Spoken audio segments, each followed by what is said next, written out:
and welcome to the program. Well, that was just a little tease. We're going to be talking about those issues here today. And are you aware that corporate technology outfits are trying to become your masters? Have you ever searched for something using Google or other search engines and then immediately noticed that advertising begins to appear on our screens trying to sell you the very products or services you just searched for? These ads then continue to appear before our eyes for days, weeks, even months. Employing the top commercial programmers and utilizing vast computing resources, internet entities such as Google, well, they aggressively scour our internet searches for input to be transformed into personalized, side-by-side advertising aimed specifically at us. Now, we have addressed issues concerning Mark of the Beast technology on this program. We've even spent 2 weeks recently, back in January, with Pastor Billy Crone on the danger of artificial intelligence and its intrusion into our lives. But today we're going to take a look at what is a literal home invasion technology. And even if you're not particularly technical and you don't have a lot of technology in your world, you're still being watched by somebody. So how does that fit into an end-time scenario? And even if that is a topic that doesn't interest you, the fact that eyes may be watching you and ears may be listening, that should be a concern to everyone listening. I'm going to quote Tucker Carlson here, and he says this: "Consider Facebook.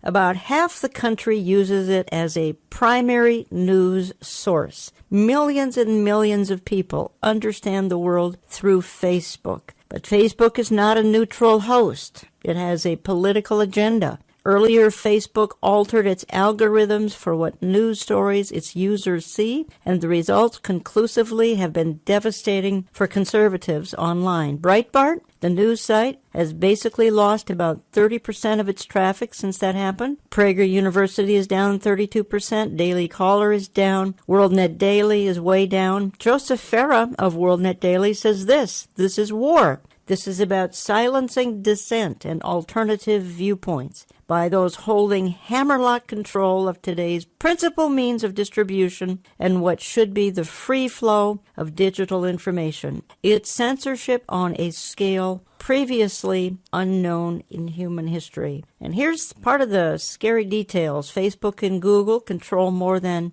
73% of all U.S. digital advertising. Now, these folks might say this is nothing more than surveillance capitalism for profit, and there's nothing wrong with it. And we're going to discuss that here for however long it takes to sufficiently cover a topic that honestly is quite frankly endless. And so I am going to be drawing on a voice that is frequently a radio co-host. Today's going to be a guest. Eric Barger has written a series of articles on the home invasion, and I was so intrigued with them, I said, Eric, today you're going to be my guest. And so Eric, welcome back to the program. Thanks, Jan. Boy, I'm glad to be here and talk about this. And what you just said is so true. It's never ending and it's always changing. This is a changing thing that we're going to deal with today. Mm-hmm. Now, you write this. You say when we choose to enter information on a Google platform of any sort, particularly when logged into a Google/Gmail account, what we key in can, in theory, be sorted, logged, stored, and used. And then you say, I add that no one should somehow feel secure just by citing the privacy statements. Google, who, according to Statista.com, now handles almost 87% of all internet searches worldwide. Marketing powerhouse Amazon, the other company mentioned often in this report, will have netted 44% of all internet commerce in the United States in 2017. So I think my question is, these are tech power brokers, Eric. They have too much power, but when push comes to shove, we have allowed them to have that kind of power. I think there's an addiction too, and we'll get into that. But there is definitely the addiction to media. You know, folks sitting in a restaurant not talking, and suddenly, I got to check my email for the 20th time today. And we have this addiction to the devices as well as to what happens when we're on Facebook or when we're in any of the social media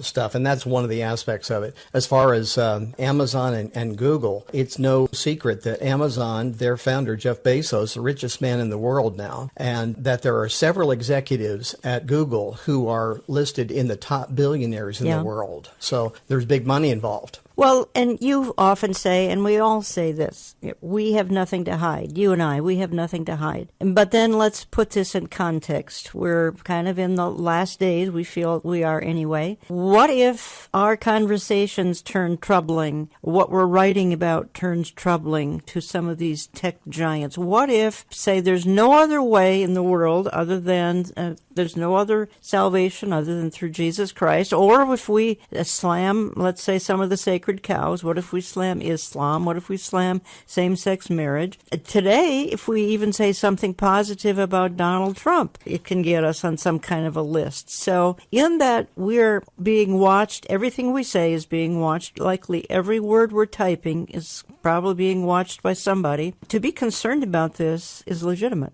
It really is. And it's not that somebody at Amazon is listening with headphones or Google or anywhere else. It's that the computers are set, their massive computers are set with the algorithms to be able to pick out particular words, keywords, and so on. And today it's all about advertising. It's about money, and they want to sell products. And both Google and Amazon and others, and of course Facebook, they want to sell advertising to people. You know, they want to be able to use all of that. It all coordinates together. But eventually, let's just say, and if we read the scriptures and we take it literally and we take and understand the end times, things are going to change. We don't know what facilitates that change. We just know that there's going to be change. We just don't know exactly how or when. But when change takes place, then the things that we have said now in social media that have been logged and kept by Facebook, Google, and others, that could come back to bite us if we are still here, or our relatives and friends if they aren't in the rapture with us. And so there is all of that element, and that's really bottom line stuff, and we'll probably revisit that thought more than once. I downloaded my Facebook history day before yesterday. I was astounded that they have kept every picture from my cell phone, every picture from any of the cell phones I've had since I began to have cell phones that would take pictures. They have record of every person I have communicated with. They have record of every Facebook group, listen to this, that has posted any of my material. I found my facial recognition page that tells the coordinates of my facial recognition on Facebook. They are keeping all of that. Now, anybody can go and download that. You can do it. I'm going to be showing in the extensive video that I'm working on right now about all this. I'm going to show people how they can go and find for themselves. But we need to know this is going on. It's not that I'm not telling people necessarily go unplug and climb into a cave. In fact, that's the last thing we need to be doing. But we need to know this is happening and understand it. And you know, with this whole scandal that took place back in March with Facebook and with Cambridge Analytica from over in Great Britain, the veil has been lifted now. People are beginning to understand that their information has been kept by these companies and is being ferreted out to others for profit. And so people are waking up to this, but we just need to be aware. That's the whole key of you and I talking about this today. You're listening to Understanding the Times Radio. I'm Jan Markell, and we're going to be talking likely for 2 weeks. We'll be talking to Eric Barger, and because he's done an extensive study on this home invasion, privacy invasion. And you know, Eric, somebody else who's very concerned about this is Tucker Carlson. I already quoted him in my intro. I want to play a quick soundbite. I've got a couple of Tucker. He is very concerned about surveillance capitalism. We've been telling you for months now about the growing power of the big tech companies whose brand of surveillance capitalism has come to shape our politics and culture in ways that many people don't perceive.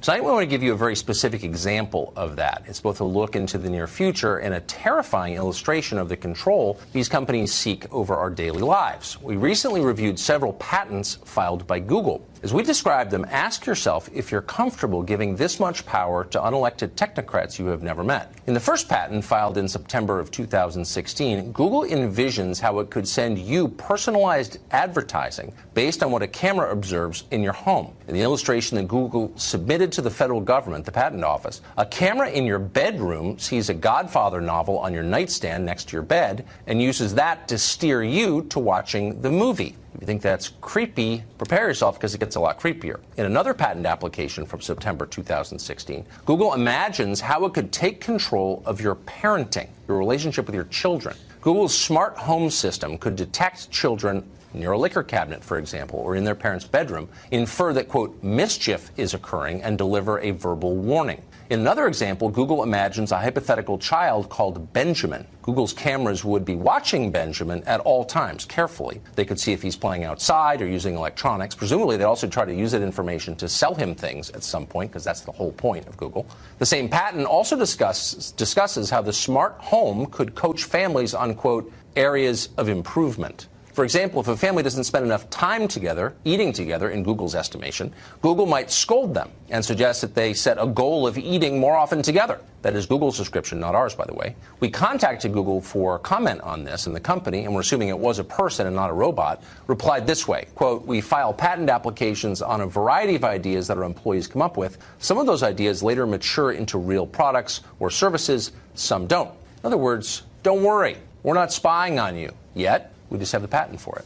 Of course, tech is also dangerous because it is deeply addictive. In fact, more than anything, it's deeply addictive. Now, a group of early Google and Facebook employees are teaming up to check the companies they helped create.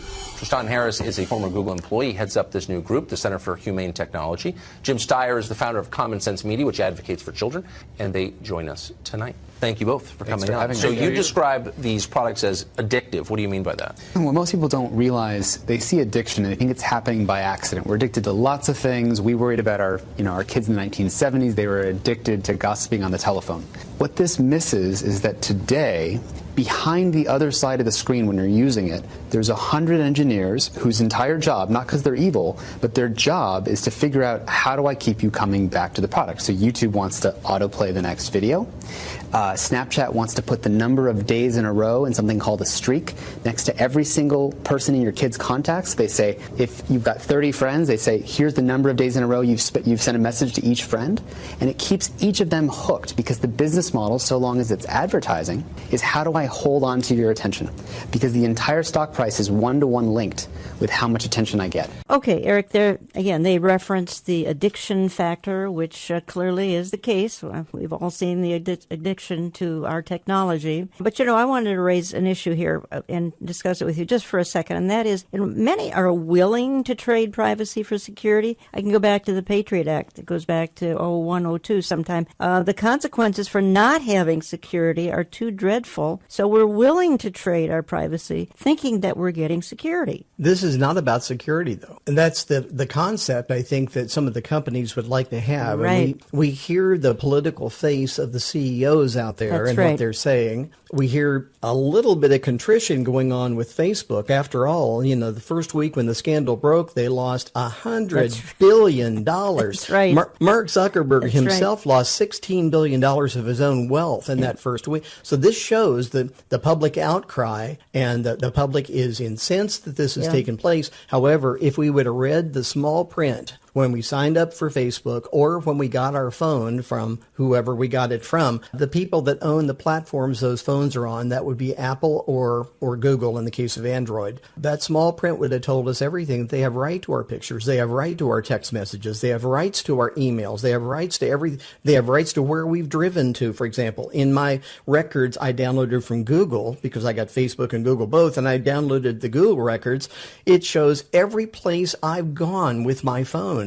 It's pretty incredible, but all of that has been kept. Now, you realize that you multiply that by several billion people, and nobody is looking at those records one-on-one unless there's a reason. There is you and I, of course, and I can just see the people out there thinking these guys are conspiracy nuts. No, we're not. We read the Bible, and we're following what the Scripture says, and we believe that there's a time coming when it's going to be a terrible time for anybody who's here and who has had ties to anyone who is a solid Bible-believing Christian. And I'm concerned for friends and family about making it to the rapture, but I'm concerned of how this could be used against them later on. As we've already said now twice, but this is such a concern of mine, it cannot be reiterated enough to me, Jan. So, this is all not really about security. We feel secure in thinking that, this is private to us. I got news for you. It's available out there. And what about the hacking aspect? Yeah. That's a different story. Neither one of us are saying that technology is bad, that we're not saying that technology is inherently evil. And I've often said publicly, with one click of the mouse, the gospel is sent around the world, literally. That's right. Not only is a verse or a chapter of the Bible, the whole Bible can be sent to the ends of the earth with one click of a mouse. So, again, it has a bright side, and then it has this dark side. And I suggest that we use it for the bright side, that Christians recognize how it can be used. For a long time I've been saying, look, I don't have the time to sit on Facebook. And I realize there are a lot of people out there that it has become such a part of their social life. I would just ask us, are we using it for the gospel? That's the question. Are we really using it for the gospel?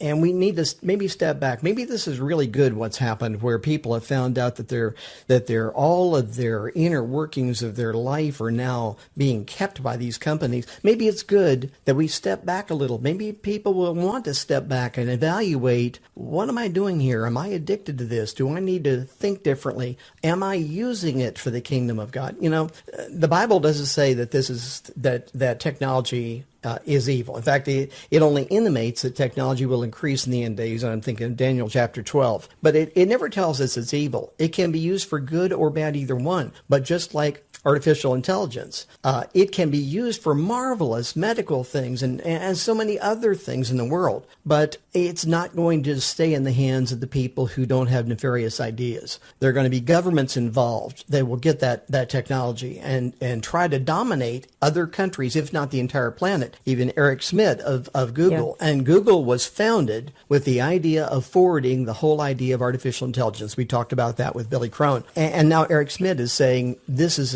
maybe a bad idea because countries like Russia and China may use it as a tool to try to dominate the entire world. And so we have a marvelous technology around us, and every one of us have the ability to use it. And I say we use it for the glory of God as long as we can. Jesus said, work while we still have light, because darkness is coming. Okay. And darkness is coming on this stuff. Now, here's where I want to go in my next segment. I want to talk a little bit about Amazon Echo. I want to talk a little bit about Google Home, because this is the ultimate in intrusion. And we'll also hear a clip that Google Home will tell you anything you want to know about a lot of items, people, things they have in their database. But if you ask them about the Lord Jesus Christ, well, who's that? We'll hear that when we get back. Don't go away.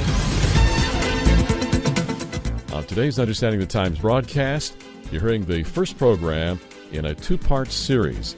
You may consider ordering both programs on compact disc to share this valuable information with your family and friends. You may want to wait until next week's broadcast to order the entire series. The order line number 763-559-4444. Digital copies of this broadcast can also be downloaded from our website at olivetreeviews.org. Thanks to all of you for making this broadcast one of the most listened to programs on weekend radio. We invite you to become a financial partner with us. Consider a tax-deductible donation. Please send your gifts to Olive Tree Ministries, Box 1452, Maple Grove, Minnesota, 55311. Jen Markell and Eric Barger return right after this.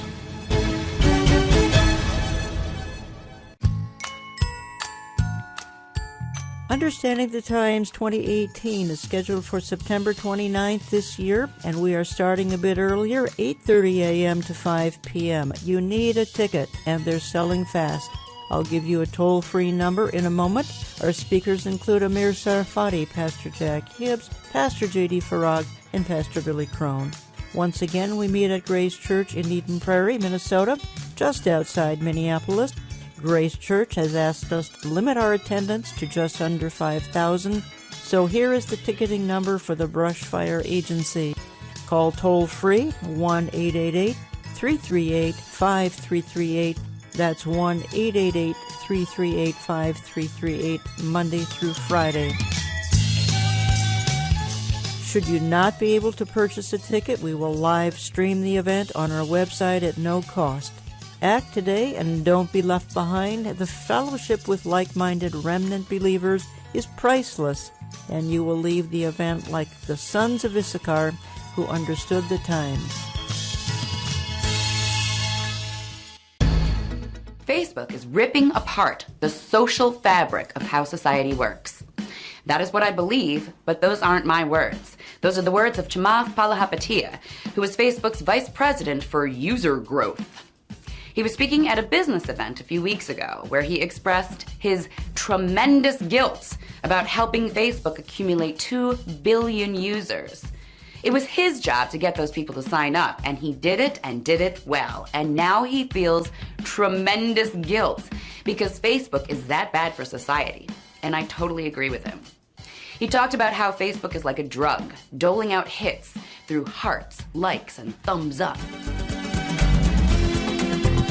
How big tech companies are invading your privacy, the focus of today's Understanding the Times broadcast, and the first of a 2-part series. Thanks for joining us. We continue now with Jan Markell and Eric Barger. Okay, Google, who is Jesus Christ? Sorry, I'm not sure how to help. Interesting. Okay, Google, who is Buddha? According to Wikipedia, Gautama Buddha, also known as Siddhartha Gautama, Shakyamuni Buddha, or simply the Buddha, after the title of Buddha, was an ascetic and sage on whose teachings Buddhism was founded. Okay, Google, who is David Sams?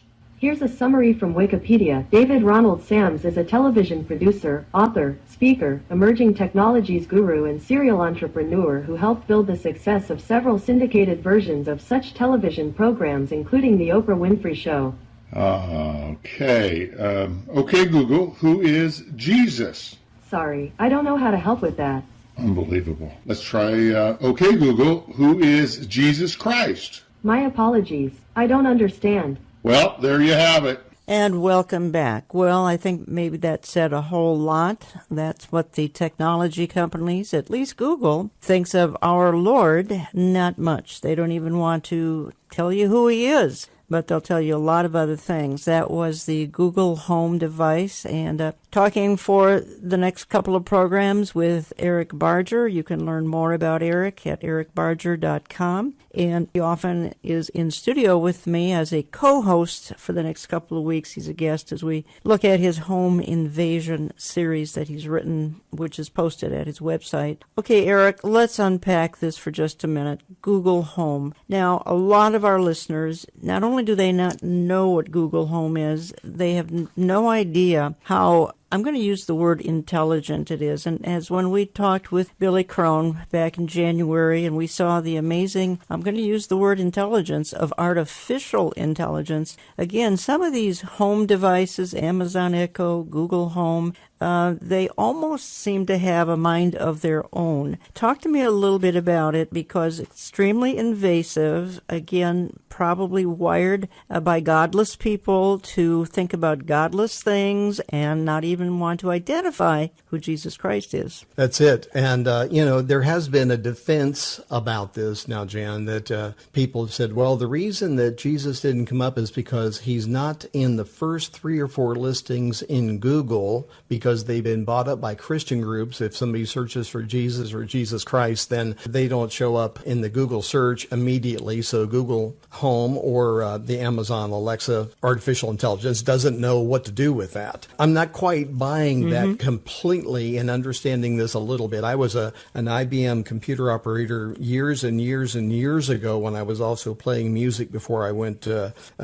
dropped it and went full-time in music. And, of course, that IBM computer I operated nearly 1970s didn't have nearly the ability that my cell phone has, and it took up an entire room in an office building. But this is a little unit. These are units you can bring in your home, and they're very convenient. I get that. I understand that. And you can ask them all kinds of questions. They are like an encyclopedia that is sitting there for you to ask whatever you want. It can set your alarm in your home. It can make sure the garage door is down. It can set the lights in your home. It can set up appointments and tell you what your calendar says, and talk about the weather for the day and how your traffic on your ride to work is, because it knows your route. And so, and they're not very expensive. And of course, Google and Amazon are in competition trying to sell these two units, both Amazon Echo and Google Home.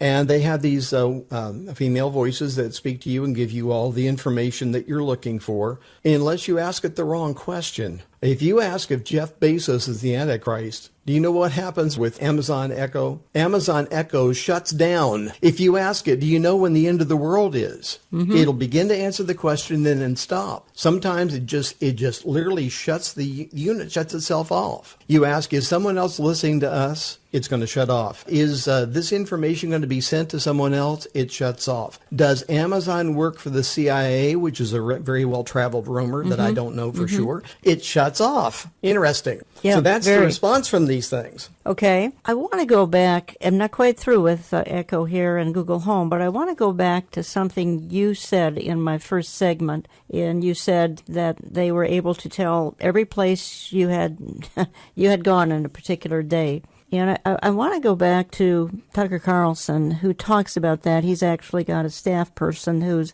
done exactly that. And every step Google was able to track. And because I don't want to quite leave that yet. Last night, in an exclusive investigation, we showed you 2 patents that Google has filed for. They show the company's willingness to stick a camera in your bedroom and spy on you and your children, and then, of course, use that information to sell you things. That's how surveillance capitalism works. But currently, Google doesn't have a camera in every bedroom or every home. It does have a phone in millions of people's pockets, though. And the question is, how much information is Google getting from those phones? We put a couple of our smartest producers on this, and then we send Fox News headlines anchor Brett Larson out to investigate. Watch. We know that Google is tracking us. We agree to it when we set up our phones. So we wanted to figure out what exactly Google is learning about us throughout the day. So here's what we're going to do. We have 2 identical phones. The only difference between these 2 phones is this one is in airplane mode.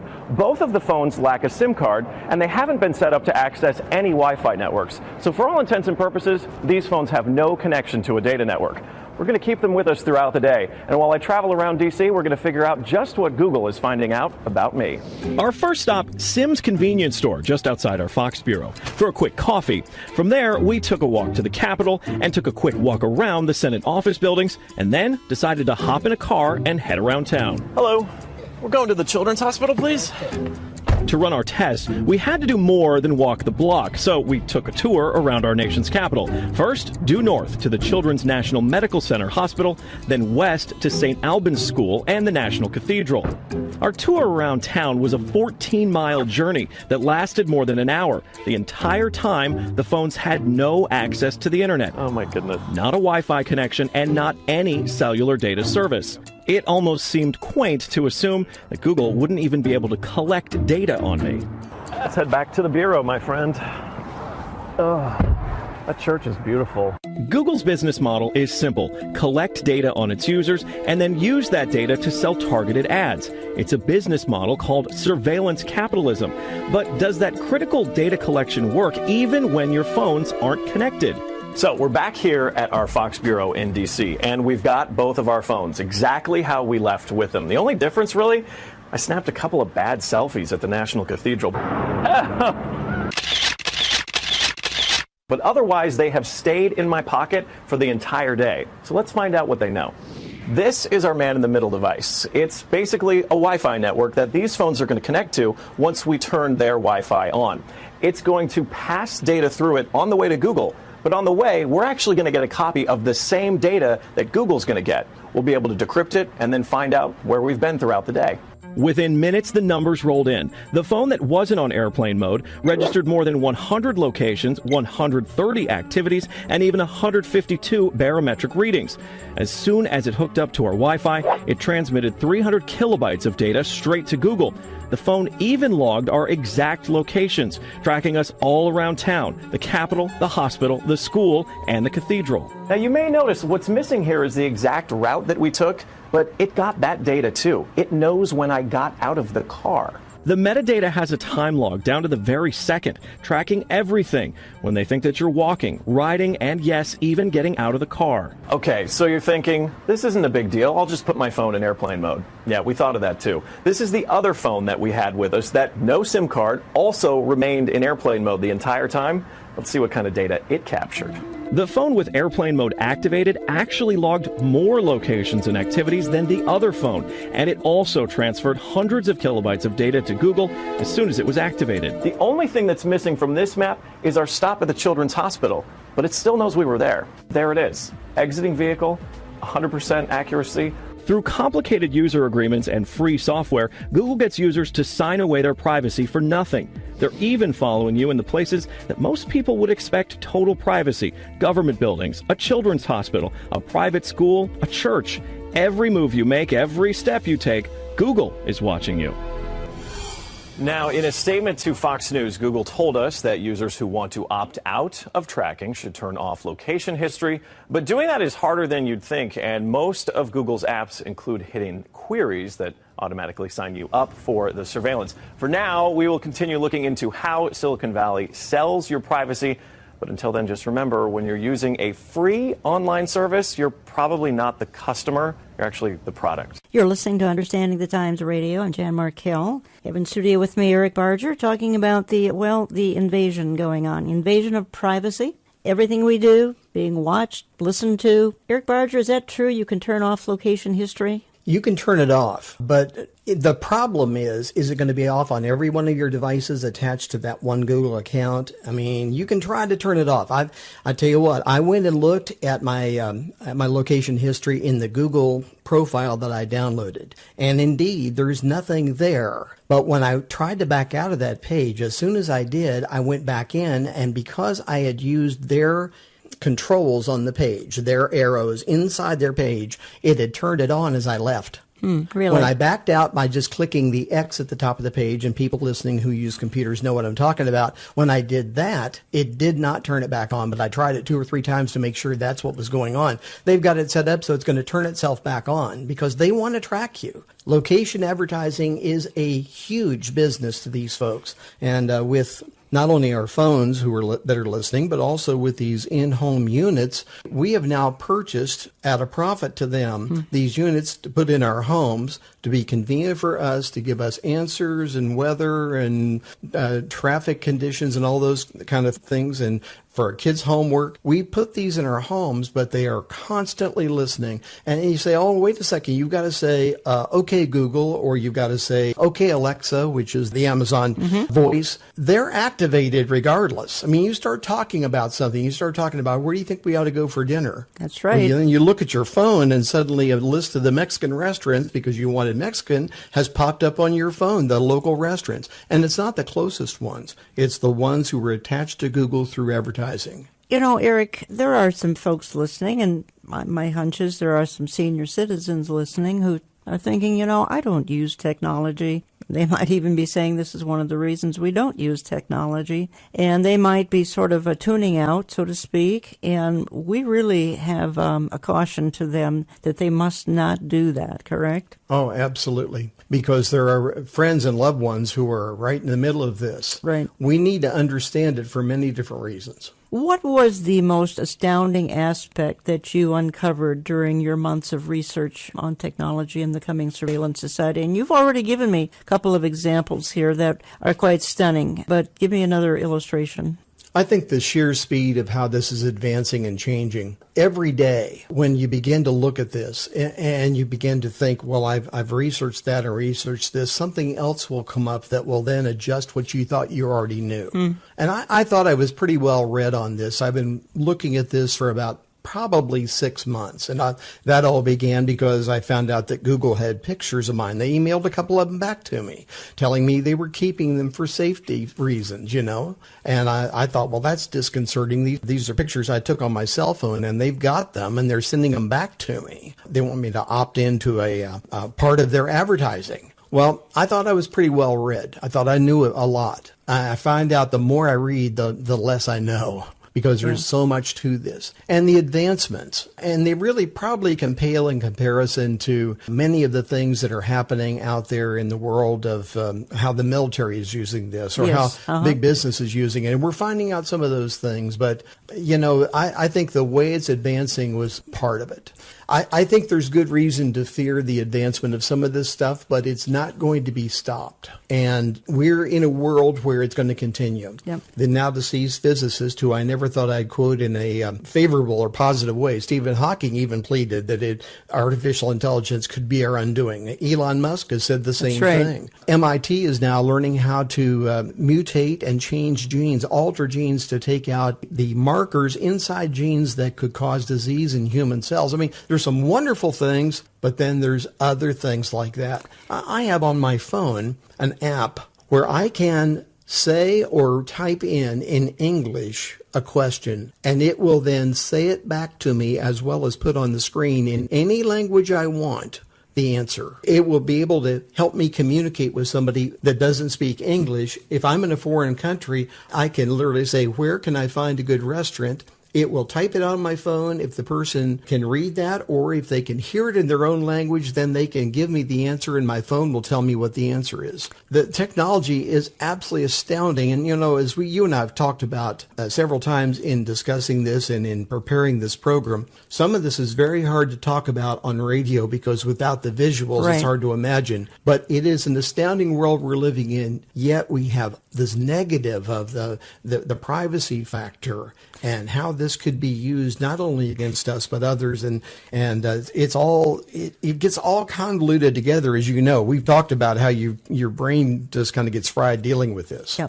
Well, and you write, as it concerns privacy concerns, you write in the series that you've written on the home invasion, you say, we are led to believe that the computers we buy and place in our homes and businesses, including Google Home and Amazon Echo, are going to be working for us. Instead, however, if we have these devices nearby, we are the targets of the information acquired by Amazon and Google through these devices. Then you say, by the way, understanding that they are computers too, are so-called smartphones and tablets must be seen as mobile information gatherers for Google, Apple, and others as well. In fact, any computer in any form with a microphone and camera is capable of transmitting pictures and sounds either with or without the owner's permission and approval. That's enough to make the paranoid among us unplug and go silent, but that is not necessarily what I'm suggesting. And then, Eric, you say, again, we can rest assured that no one and no group of people at Google, Amazon, or for that matter,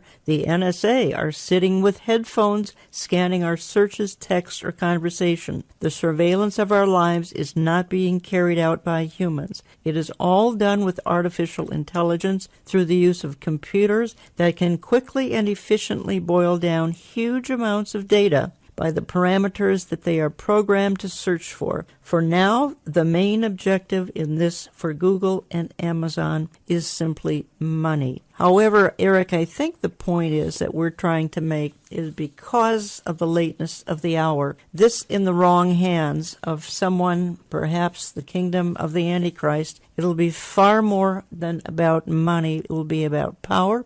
It will be about censoring us. It will be about limiting what folks can do, what they can buy, what they can sell. Of course, the church is gone, but there will be people coming to faith during that time known as the tribulation. We're going to pick up on this as we wrap up program number 1 in our next segment, and we'll continue this next weekend because I have some more sound bites I want to play. I want to dig a little more deeply into some of the things that Eric has written about. I want to talk a little bit further about the invasion of this Amazon Echo and this Google Home. And we'll do that when I get back, and we'll continue it again next weekend. If you'd like to get a couple of CDs, encourage you to do that. Hand them out to folks who don't have access to some of this information. And you can just give my office a call to order some of those CDs. You can become a CD subscriber, and you'll get a CD of every program mailed to you a couple times a month. Back in just a minute. Don't go away. If you've just joined us here on Understanding the Times Radio, you're listening to the first of a two-part series on corporate surveillance in America. Remember to join us next week for part 2 in this series. You can order the entire series when you call 763-559-4444. Did you know Olive Tree Ministries has a new fresh website? We hope you've had a chance to review it. If not, be sure to click on to olivetreeviews.org and let us know how you like it. We are so grateful for all our prayer and financial partners for your continued support. We welcome your tax-deductible gifts when you write to Olive Tree Ministries, Box 1452, Maple Grove, Minnesota, 55311. Please stay with us for more from Jan and Eric.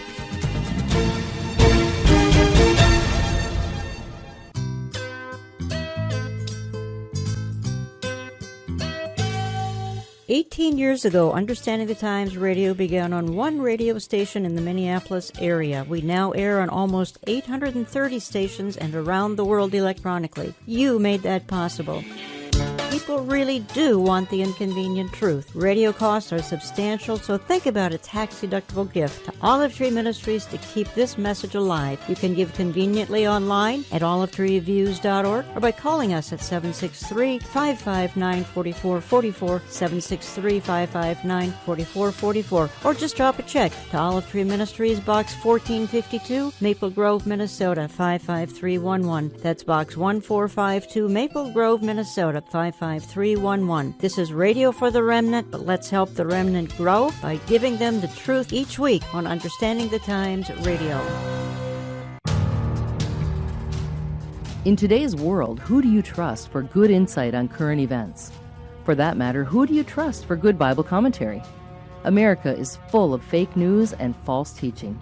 That's why we want to offer you an alternative to both.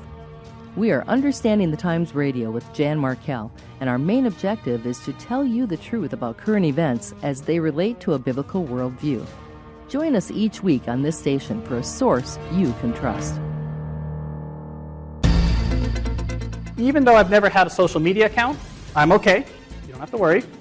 It turns out I still have friends. I still know what's going on in the world. As a computer scientist, I still collaborate with people all around the world. I'm still regularly exposed serendipitously to interesting ideas, and I rarely describe myself as lacking in entertainment options. So I've been okay, but I'd go even farther. I'd go even farther and say not only am I okay without social media, but I think I'm actually better off. I think I'm happier. I think I find more sustainability in my life, and I think I've been more successful professionally because I don't use social media. Understanding the Times Radio continues here with today's final segment. Once again, Jan Markell. Now look, I'm extremely sympathetic to their point of view. We live in a dangerous time, in a dangerous world, and there really are bad people out there. There are terrorists and other serious national security threats that I suspect we all want the FBI and the NSA to monitor. But those surveillance features come at a cost. The reason for that is that there's no such thing as a terrorist laptop or a drug dealer's cell phone. We all use the same communications devices. What that means is that if the drug dealer's telephone calls or the terrorist telephone calls can be intercepted, then so can the rest of ours too. And I think we really need to ask, should 1 billion people around the world be using devices that are wiretap friendly?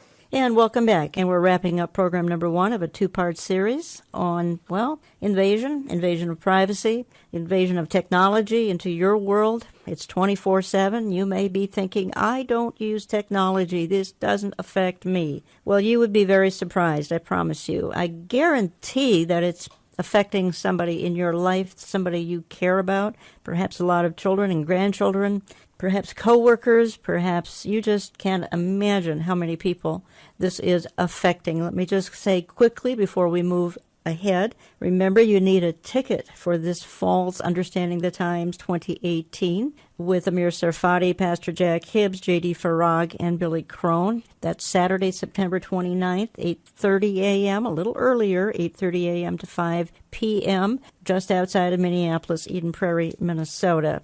Go to our website, olivetreeviews.org, olivetreeviews.org. Go to conferences. You'll find the ticketing information. There still are tickets available. They're very inexpensive. And again, we did this because of crowding, and the church, the host church says, you know what, Jan, you got to fix the crowding, and this was the only way we could do that. Again, you can sign up for my print or e-newsletter. You can become a CD subscriber. Again, follow us on Facebook, Jan Markell's Olive Tree Ministries, Twitter, Olive Tree Men. And if you write to us, would you always tell us what station you're listening to, particularly if you send a gift? We're wrapping up program number 1 of this incredible invasion into our private lives. And off air, Eric, we were talking a little bit again about the reference in Revelation 13 about how a man with a plan, a Mr. Fix-It, is going to come along and the world will be in chaos. And that will be after the rapture. The church gone. The world is in chaos and he's going to have solutions. He's going to be an incredible fellow who's going to make the rough places plain. And he's going to tap into this technology. And we couldn't really even have talked about him in this context 30, 40, 50 years ago. No, we couldn't have. And I think that can't be overstated as well. Because even in, for example, as people might have thought Hitler was the Antichrist, and certainly he was a type of Antichrist, he could not have controlled the whole world because he would not have had control of the power supply. He wouldn't have had control over the water, over food, over transportation of food. When people say that, oh, the technology doesn't affect me, oh, yes, it does. Because if technology breaks down or stopped, and there's why we've talked about EMPs in the past.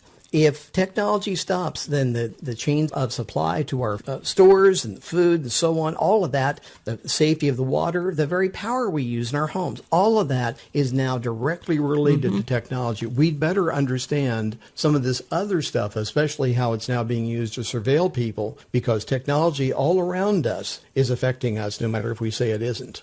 Right. But Revelation 13 is a very, very revealing passage in Scripture because there we've got this man with a plan. He's controlling the whole world. Of course, the church is not part, well, those who are coming to faith under him, they have a real problem because they're not going to be able to buy and sell. But when he's got control over everyone with this kind of technology, it's stunning. It's just absolutely stunning. Yeah, it is. And when it says the whole world in those passages, that all will, those words are used very clearly in Revelation 13, verses 7 and 8. And to me, that could never have happened till now. You know, you think about it, we live in a very, very exciting day. And folks, we don't want to leave you on a huge downer where a depression.